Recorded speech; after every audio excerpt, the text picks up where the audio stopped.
Welcome, folks, to the battle brief today on the Battle of Cowpens, 1781.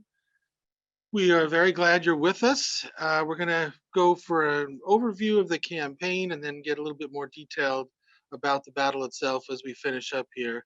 So we're going to start with the strategic situation and why there was a Battle of Cowpens.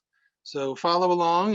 So let's get it right into it since we're going to try to finish up in 1 hour.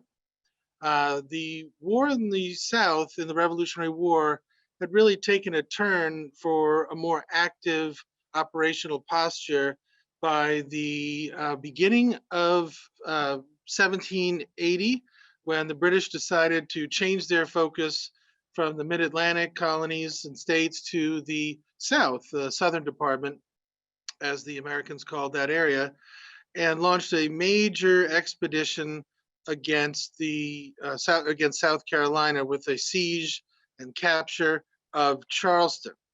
Now, Charleston was captured in May of 1780. A large British operation, both naval and land forces, had come ashore and captured the city. The British forces were led by Sir Henry Clinton, and his main subordinate was Lieutenant General Charles Lord Cornwallis. That's a name that we'll come back to when we get closer to the battle. So the situation after the fall of Charleston looked like it was very advantageous for the British in South Carolina. And here you can see a map that I've annotated with some key locations. We'll get some more detail in a little bit, but this is really the upcountry of South Carolina along the border with North Carolina, and you can see where these sites are. Cowpens you see over on your left. For those of you who have not been there, it's about an hour west of Charlotte in South Carolina, and Kings Mountain is a little bit closer toward Charlotte than is Cowpens. Now, as I said, there was the fall of Charleston, May 12, 1780, where a large American force led by General Benjamin Lincoln surrendered to the British after a 3-month siege. And after those troops surrendered, which were most of the Continental Army troops in the Carolinas, in addition to several thousand militia troops that also surrendered, the Americans lost most of their artillery. It was a tremendous victory for the British under Clinton. And after that, the British were very quick to begin to consolidate their hold on South Carolina by advancing outposts to the town of Camden, which is not that far from today's Columbia, South Carolina. The British advanced there, and Clinton himself headed home with several thousand troops, but left Cornwallis as commander in the South, and he established outposts at places like Cheraw and 96 and Georgetown, and some other smaller posts such as Hanging Rock, places in the backcountry as well toward Augusta, Georgia. Now, again, this was led by Lieutenant General Cornwallis. He was a competent, if not terribly creative, commander. He was very well respected by other officers and the troops. He had served during the 7 Years' War prior to the Revolution in the European theater, but got to America in 1776 and was involved in several major battles of the Revolution in the northern colonies, including Germantown and Brandywine, Monmouth. Some of his troops were included in Trenton and Princeton as well. So he had a lot of experience. Again, he served with Clinton during the siege of Charleston, and now he was in command. The American commander after the fall of Charleston was Major General Horatio Gates. So after General Lincoln surrendered Charleston, the Americans needed a new commander in the South, and Congress decided to choose Major General Horatio Gates, who was known as the hero of Saratoga because he was the successful American commander in September and October of 1777 that saw a large British force under Lieutenant General John Burgoyne surrender at Saratoga, north of Albany, New York. So Congress picked Gates to be that commander in the South.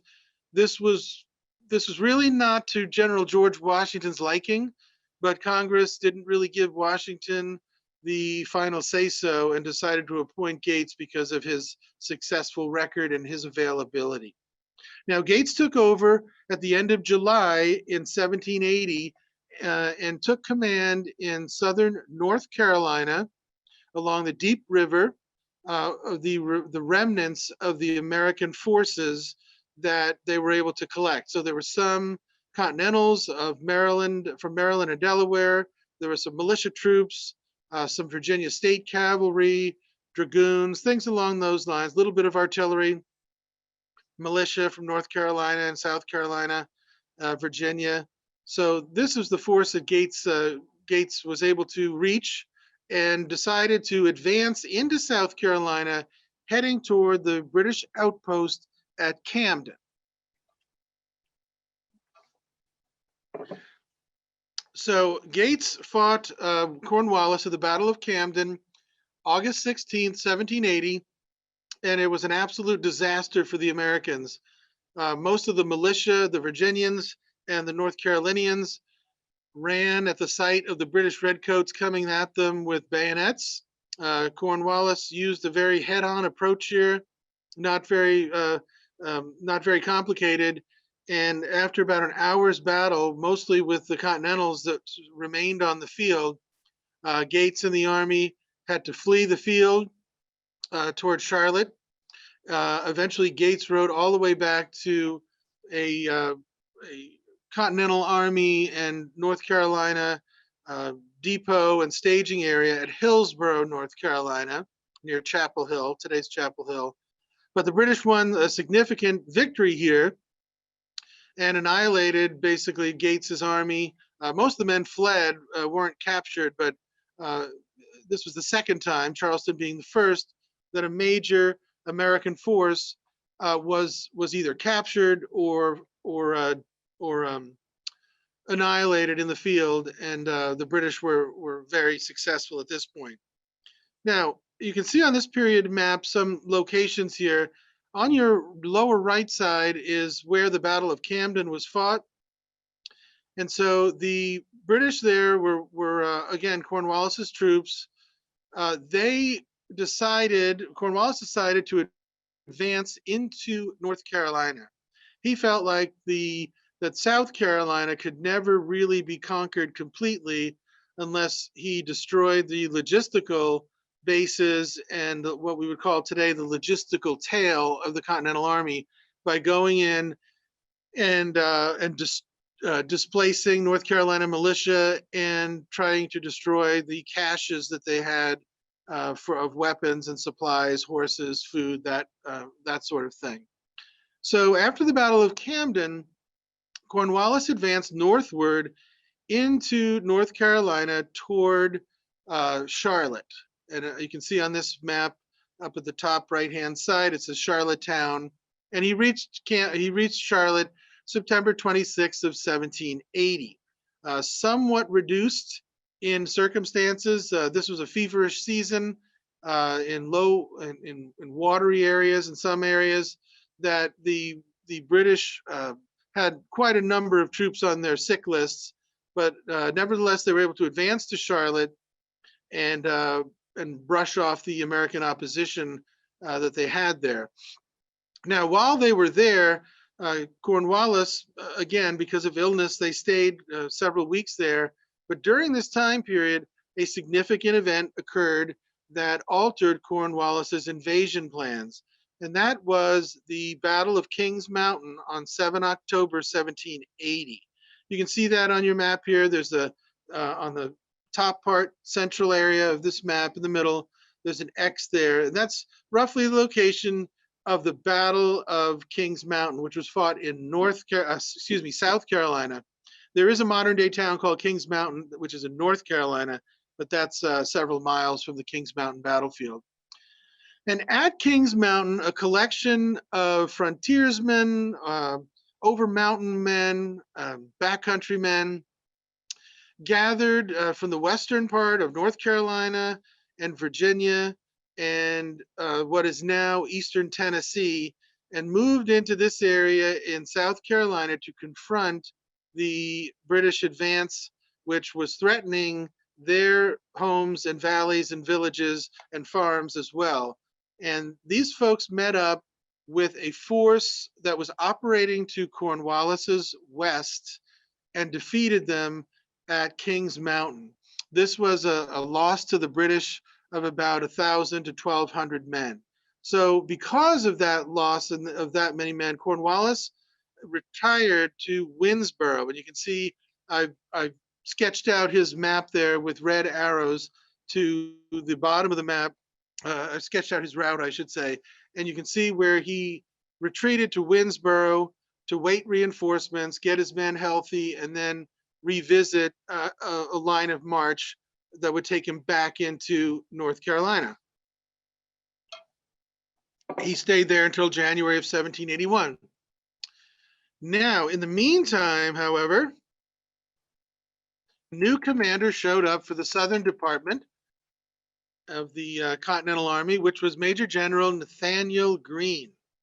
And he wound up being the Continental Army commander in the South from his appointment in October 1780 until the end of the war in 1783. And Greene was chosen by Washington, and Congress agreed and sent him south. One of the interesting parts of Greene's appointment is that North Carolina and South Carolina congressmen in the Continental Congress during the fall after Gates's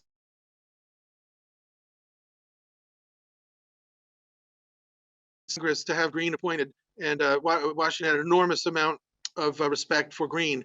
He arrived at the Continental Army camp in Charlotte on December 2nd, took over the next day, and following that, Gates was gone, never to be seen again in the South, although he did take over other appointments in the Northern Department.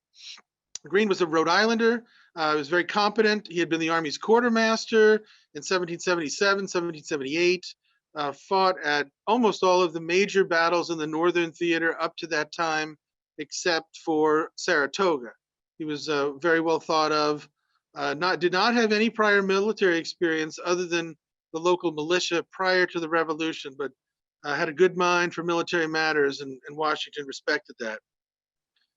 Now, with one of the things that Greene was able to take advantage of is that when he arrived in the Continental Army's camp in December 2nd, 1780, he found an officer who was also very well respected in the South with a lot of military experience, and that was Daniel Morgan.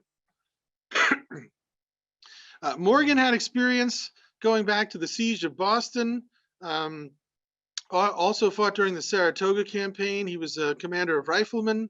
At the time the Revolution started, he was living in Virginia, the Shenandoah Valley, the lower part of the Shenandoah Valley, and had actually retired from the service over dispute on who would command the Army's light troops. But when he had heard of Gates's disaster, the fall of Charleston, and the need for competent, experienced military officers, he traveled south and joined the Army in the Charlotte-Hillsborough area and was promoted by Congress to brigadier general. So he's a very competent individual, and he would be the commander of the American force at the Battle of Cowpens. One other individual we should note is Andrew Pickens. He was a South Carolinian, extensive experience fighting the Cherokees in the 1760s, had been involved in the war in South Carolina from the early stages, and at Cowpens, he would command the entire, almost the entire contingent of South Carolina, Georgia, North Carolina militia who were at the Battle of Cowpens. He was a very stern man, very taciturn. It's said that he smiled rarely and laughed never. He was a strict, old school Presbyterian, and he had the respect and the kind of the fame that almost all these militia soldiers followed him and knew he was a good officer. So let's look at General Morgan's army prior to the Battle of Cowpens. There's a lot of dispute among historians and researchers and even from combatants at the time over how large Morgan's army was. One of the, perhaps probably the chief, the best historian on the Battle of Cowpens in the last 25 years is Larry Babbitt's, a professor and author of a great book on the Battle of Cowpens called A Devil of a Whipping. And his estimates show that Morgan tended to underestimate how many of his troops were at the battle because so many of the militia were coming in literally the night of and the early morning hours of prior to the battle. Other researchers, including Babbitt's, says that it could be up to 1,800 at the most. We're really not totally sure on that. Morgan had with him the bedrock of his force were the Virginia, Delaware, and Maryland Continental troops, some of whom were escaped at the Battle of Camden. These were commanded by Maryland officer Lieutenant Colonel John Eager Howard. Morgan had state troops from Virginia, South Carolina, North Carolina, militia from the 4 southern states commanded by Pickens. He had 2 small sections of the 1st and 3rd Continental Light Dragoons, who were cavalry troops, under a distant cousin of George Washington, and that would be Lieutenant Colonel William Washington. And he also had some state dragoons from North Carolina, South Carolina, and Virginia. So that was the makeup of Morgan's army.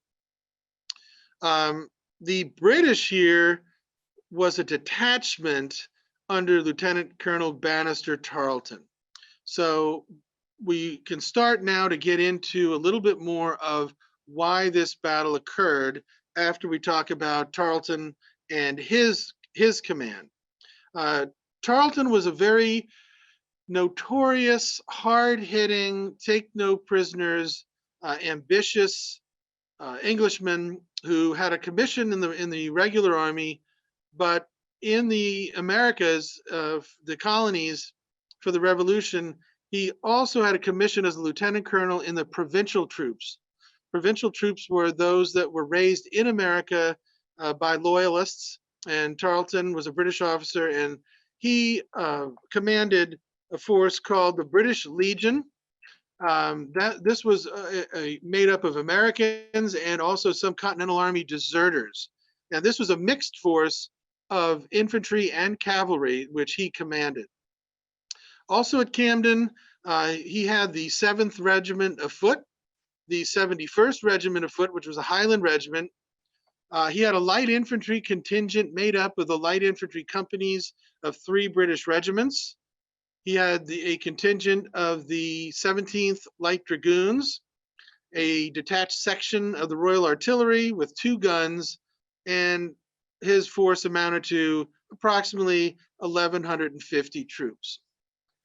Now, how did these 2 armies wind up together at Camden facing each other on January 17th, 1781? Very briefly, General Greene, when he got to Charlotte, decided that because of the logistical problems of feeding and supplying his men, he decided to divide his troops in 2. That's a very risky move to divide your smaller force, perhaps, in the face of the enemy, because the enemy could then turn on one detachment of yours, if you're the commander, defeat it with larger numbers, and then turn around and defeat the other one.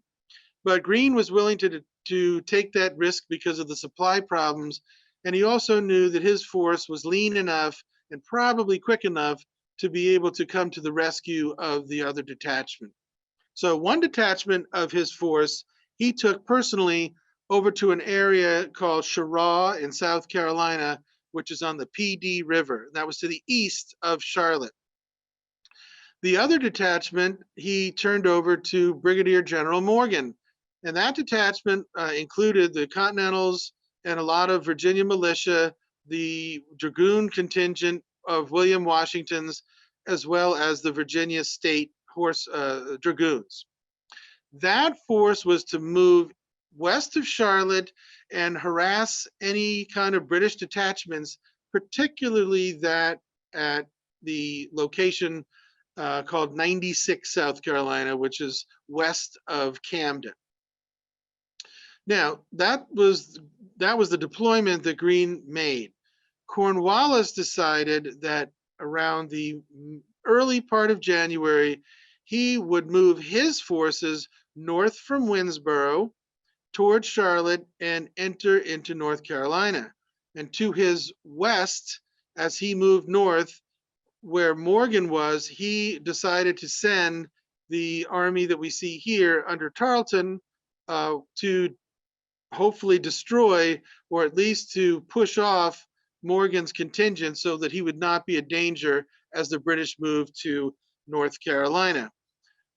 However, Morgan was smart enough to get out of Tarleton's way and began retreating in a lot of very foul, cold, rainy weather in early to mid-January, trying to get away from Tarleton.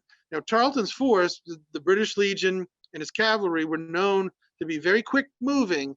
They would be followed by the infantry, and Morgan was very wary of getting caught by Tarleton, particularly if they were crossing a river during the middle of this rainy season of high rivers and flooded territory. He did not want to get caught in the middle of crossing a river by Tarleton. So he elected to stop about 5 miles south of the Broad River and take up a defensive position and wait for Tarleton's attack. Tarleton was right behind him about a day or so and closing fast. So the area that he stopped in on the Green River Road, which ran roughly north-south before the Broad River, was called the Cowpens. Okay, here's a modern picture of the battlefield, and this is basically what it looked like. It was open meadows, some trees around there. The area was grasslands, which was great for visibility. It would be perfect for the 2 artillery pieces that Tarleton had with him, but particularly for cavalry attacks, which is what Tarleton knew his army supposedly had the advantage of. Another view of the battlefield, you can see again, you can see the road on the right-hand side of this. You can see the open grasslands here. And again, this is a perfect battlefield for the British to be able to use their artillery and cavalry. Now, this image here, it's in the summer, but you can get a feel for the roadway and the terrain. You can see this was the angle of the British, the axis of the British advance. And way in the background, you can see the road start to get to higher ground. And Morgan recognized that he needed higher ground and a place to deploy where his flanks were secure, and they were with lower ground, swampy areas. This is a schematic diagram of Morgan's deployment, and you can see here he had 3 lines. He decided to put skirmishers in the front to shoot at the British as they advanced, and that would slow them down a little bit, kind of disrupt their momentum, maybe cause some casualties.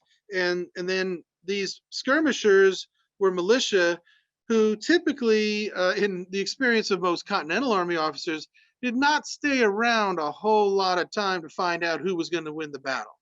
These were part-time soldiers. Often they were not equipped well. They didn't have bayonets. Sometimes their arms were those that they were able to bring from home. But here he put a line of riflemen and gave them the order to fire at least twice and gave them permission to withdraw. They were going to flee the field anyway on the advance of Tarleton's approach, but if he could get them to give 2 or 3 volleys and they knew they could retire through the lines of militia where Pickens was and the Continentals, he figured that they would stay around for the rest of the battle. The second line was Pickens, the bulk of the militia. Again, they were supposed to fire several volleys at the advance of the British, try to disrupt them, cause some casualties, and then retire behind the main section of the quality troops that Morgan had, which were his Continental troops of Delaware and Maryland soldiers under John Eager Howard. Now, the one addition to this deployment was behind him on the Continentals, by the way, were posted on higher ground so that the British would have to advance to a higher ridge. It's not that big of a difference, but in this situation, it did make a big difference because Washington's cavalry were behind the Continental line in low ground on the opposite side of that low ridge. Therefore, when Tarleton's troops approached, they could not see Washington's dragoons and did not know that they were there. Okay, this again is a schematic diagram of Tarleton's attack. He put the cavalry of the 17th Light Dragoons on his right, which he was going to eventually order forward to try to get in the rear of the American position. You can see he has infantry in the bulk of this. The British Legion cavalry, which were his green-coated, hard-hitting troops, they were behind the main line, and Tarleton planned to use them to exploit any advantage that his infantry gained, such as making the Americans retreat, or if the American position eventually had a hole or a gap in the line.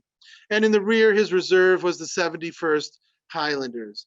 So early on the morning of the 17th, Tarleton approached the battlefield. Now, the night before, Morgan had circulated among his troops, encouraging them, reminding the militia and the sharpshooters that they only had to fire several volleys, retreat behind the main American line, regroup, and then when needed, they would be ordered to come back into the battle. So Morgan encouraged the men. They were up all night, most of them. They did get food, unlike Tarleton's troopers who were ill-fed and came into this area right before dawn and began to see the first position of the American army under Morgan. This is a schematic diagram of the battlefield and the battle itself. So they're not, these lines are to suggest the general area of what happened, not the exact movements of the troops. So what you see here is Morgan's position on high ground, where it says Morgan's Continentals. That's where the high ground was that he placed his Virginia and North Carolina and Delaware Continentals. The middle position where it says Pickens Militia, again, that's where the South Carolinians and other militia companies were from under the command of Pickens in the second line. And then the sharpshooters, mostly from North Carolina and Georgia, they were in the first line there on slightly elevated ground. Tarleton came up from the south-southeast on the Green River Road, and by most accounts, his mounted troops and some of his legion came first. He was very impetuous and decided to attack before all of his troops were present and in line deployed, which was turned out to be a mistake. But here you can see that he begins his advance, and true to form, the militia fires 2 or 3 volleys. They fall back onto the second line, which also fired, and then retreated behind the Continentals. Now, one small aspect of this map is incorrect. The militia retreated through gaps in Morgan's line of Continentals. Many maps today, whether in books, on the web, show the militia retreating around the far left flank of the Continentals. And as modern studies, including Babbitt's book, show, they retreated in between. They retreated through the Continental line. And this map shows it again the same way, where the front line of the American troops, where it says militia and skirmishers, retreat around Morgan's left flank, and that really is not what happened. The 17th Light Dragoons and some of the infantry began to attack Morgan's left flank, and again, these militia troops retired and were given chase by the 17th Light Dragoons. The Highlanders and Tarleton's Legion cavalry attacked the American right, and you can see where I have a gold star, a yellow star there. They had made some progress against the American troops. Now, what happened was when the British got on the American right flank, uh, Howard ordered his men to refuse the flank. And what that meant in the 18th century was that the right-hand companies of the Continentals would act like a gate and swing to their right rear in order to get a nice front to be able to fire at Tarleton's troops who were attacking them on the right flank. Now the message got garbled, and between the firing and the fighting and the attack, it's easy to see how there was a confusion. But the Americans started to retreat back off that ridge. Morgan came up and figured out with Howard what was going on, and they were able to allow the Continentals to withdraw slightly, then turn about face, at which time they delivered a tremendous volley into the oncoming British, which stunned them.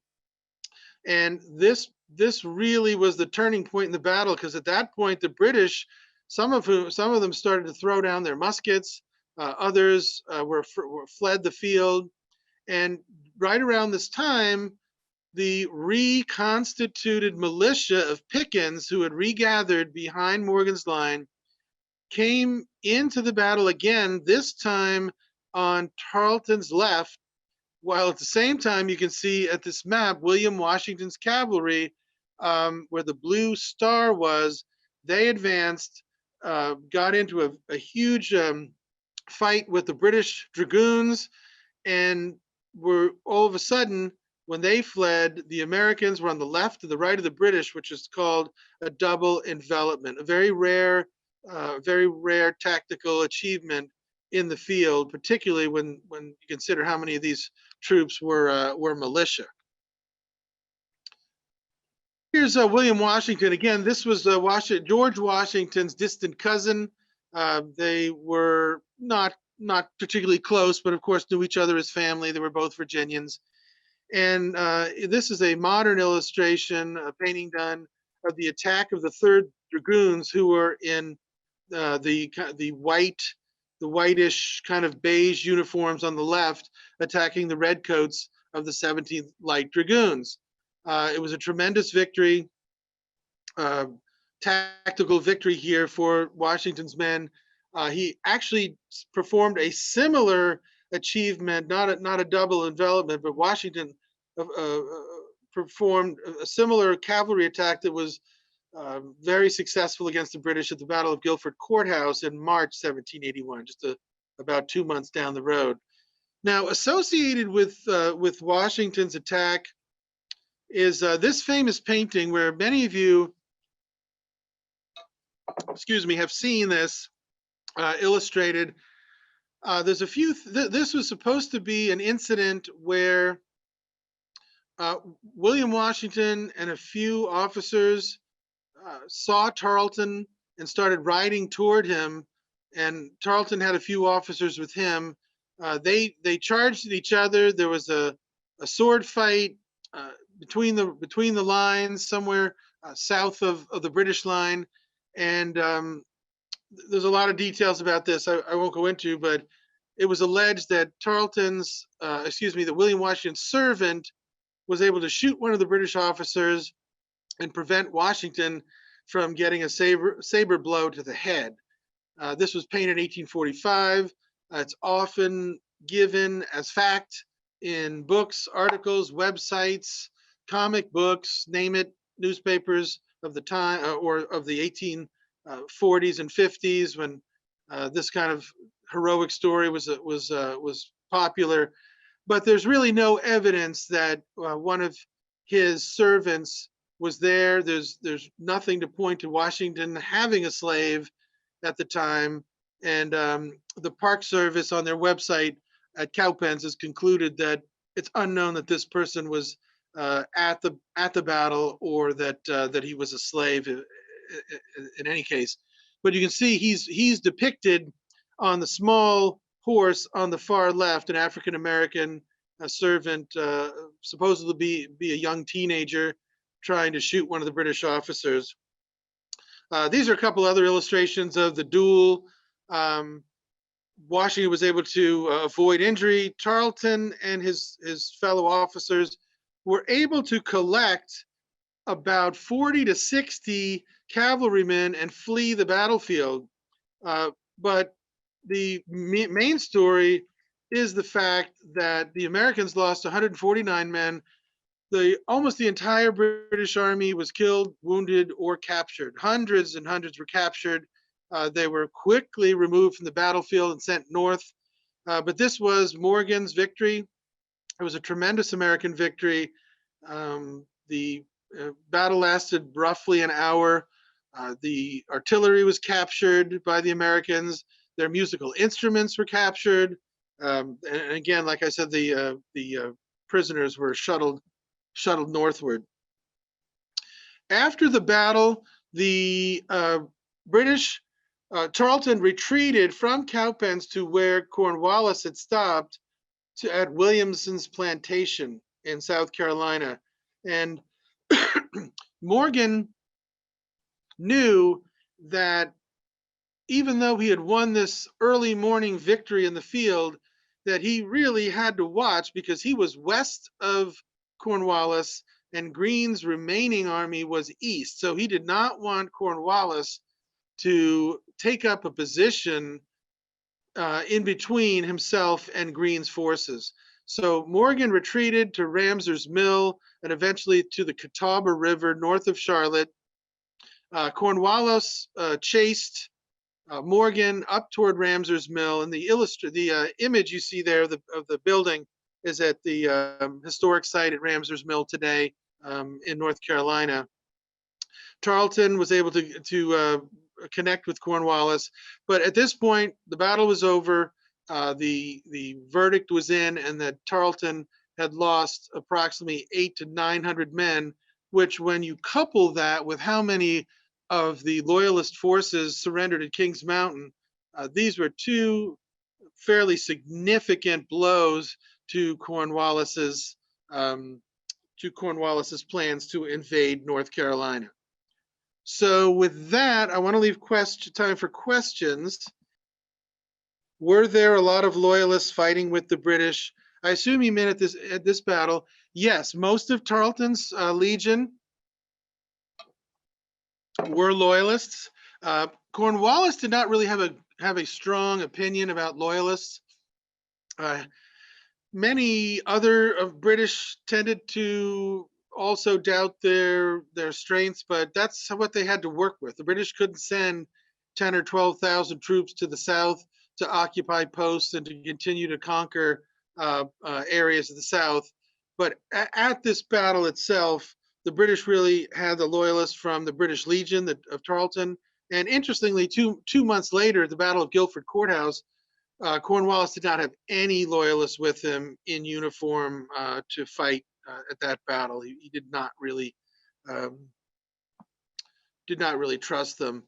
Did Gates have any influence with Daniel Morgan getting his generalship? I don't think so, John, for your question here. Morgan volunteered to come back and actually on his own went down from the Winchester, Berryville area of Virginia and traveled down to Charlotte to volunteer again and was really given that commission by Congress. What is the best source to determine the units at Cowpens? Babbitt's has an order of battle in his book on Cowpens. And I believe there's also an order of battle on what units were there at the Cowpens Battlefield website that the National Park Service has. Did Morgan have any artillery? And if so, how effectively was it employed? There were no American artillery pieces at the Battle of Cowpens.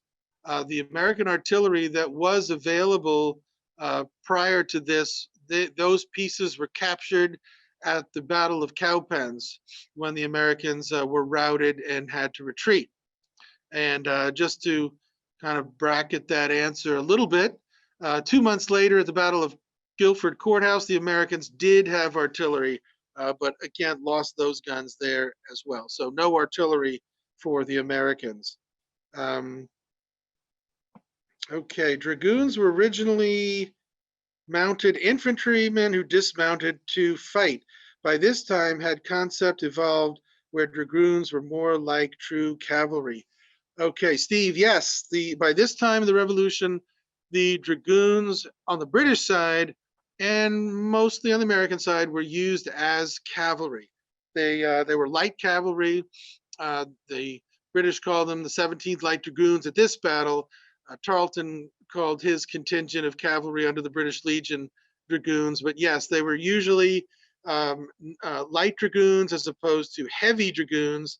The heavy dragoons were mounted on larger horses. They usually had more equipment and were used to make shock charges in a kind of a Napoleonic style.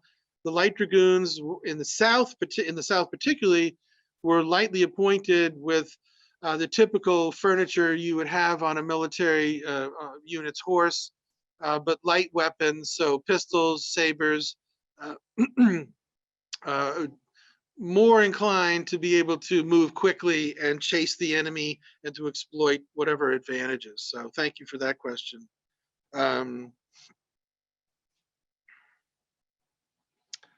Let's see.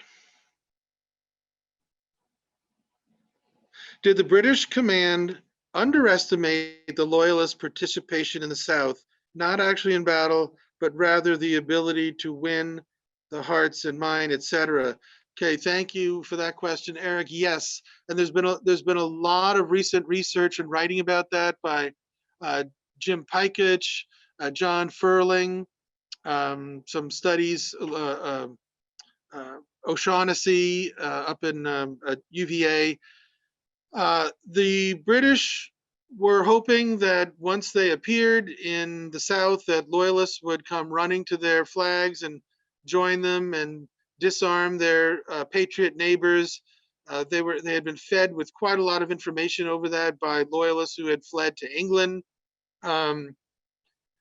Really, by colony in the South, they probably had the most success in Georgia, and the Georgia loyalists at times were the most strongest because no matter what was happening, they wanted guarantees to their land titles, and they regarded the British as the best way to be able to do that. They also had a significant threat on their borders from the Spanish and Native Americans, particularly the Cherokees. But other places in South Carolina and North Carolina, the British didn't have enough troops to occupy key villages, towns, and ports. So the British could come to your town and defeat the Americans, and then the Loyalists would come forward. Everything was great.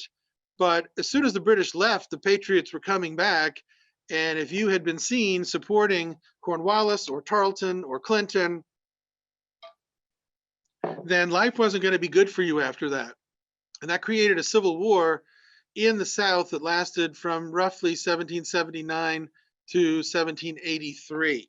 So I do think it's not that they underappreciated them; it is that they overappreciated them, with the exception, as I mentioned, that Cornwallis always had a low opinion of militia troops. Question: did you mean to say that the Colonials lost their artillery at Camden, not Cowpens. Again, they did not have artillery. The Patriots did not have any artillery at Cowpens. Let's see. A little bit more on the Battle of Kings Mountain.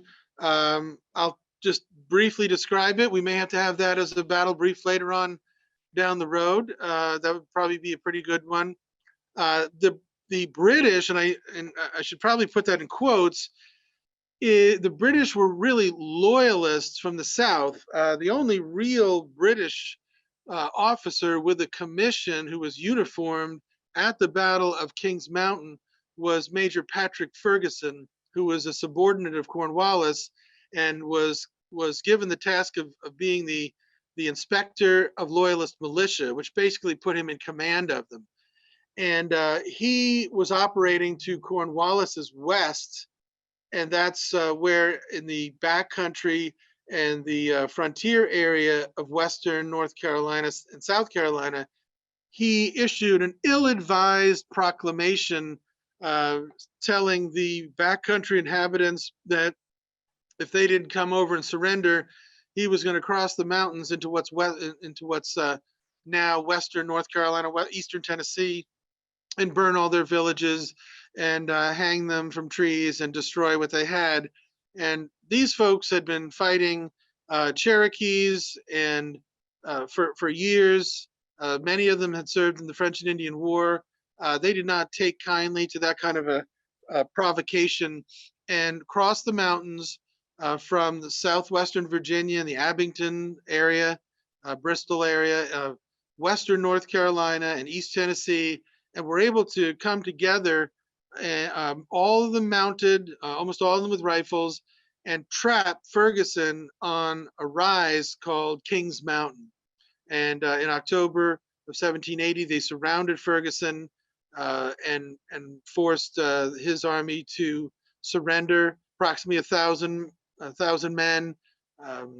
Ferguson was killed at the battle. So I hope that covers it a little bit. Tom asked, will you be giving a talk on Guilford Courthouse? Well, it's funny you should mention that. I did that in February, I believe, and I believe that is recorded. So if you go on our website, you'll be able to find that several of our book talks and our battle briefs were recorded, and that's one of them. So thank you for asking about that one. Were captured British rifles used by the American forces? So in the South at this point, both at Camden, at Cowpens, and Guilford Courthouse later after Cowpens, the British really did not have a rifle contingent. They were all using smoothbore weapons, either muskets or horse pistols in case of the cavalry. The Americans did use rifles to a large extent at Kings Mountain and Cowpens, and to somewhat of an extent at Guilford Courthouse later. So thank you for that question as well. Let's see. Yeah, the question about Ferguson's loss at Kings Mountain. Did the loss have any effect on Cornwallis plans to move forward? So yes, it did. I have a map. This was the map that showed Cornwallis advancing to Charlotte in September. They were planning on moving into North Carolina after that move to Charlotte, but on 7 October, you can see Kings Mountain in the middle of the map. Because of his loss of the Loyalists, Cornwallis retreated from Charlotte to Winnsboro, which was a very small town in South Carolina. And so he was there for about 2 months, mainly to refit and get reinforcements. But yes, that battle, in fact, did affect Cornwallis's plans to move into North Carolina. Okay, I think we're going to wrap up here. I'm sorry if I did not get to your questions. If you have my email, please get in touch with me if I was not able to answer your question. Thanks again very much to everybody. With that, I'll wish you a good day and see you next time.